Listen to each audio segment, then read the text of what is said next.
রিফাত ছিল শান্ত ছেলে, মুখে যেন চাঁদের আলো, হাসি দিয়ে কাটাতো দিন, দুঃখকেও করত ভালো।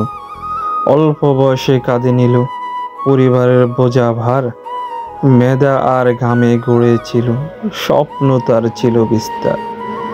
হাত ছিল রঙে রাঙা, ছিল সে ভার্নিশ মিস্ত্রি, দিন রাত কাজ করে ঘুরত, কাটে আঁকা শিল্পচিত্রে।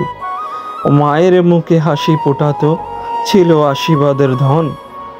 এই ছোট্ট ছেলেটাই যেন ছিল ঘরের এক টুকরো মন।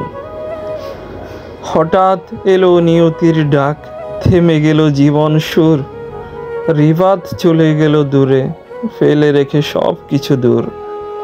আল্লাহর ডাকে সাড়া দিয়ে গেল চির শান্তির ঠাই। আমরা কাঁদি হৃদয়ে ভরে, চোখে শুধু রিফাত ভাই।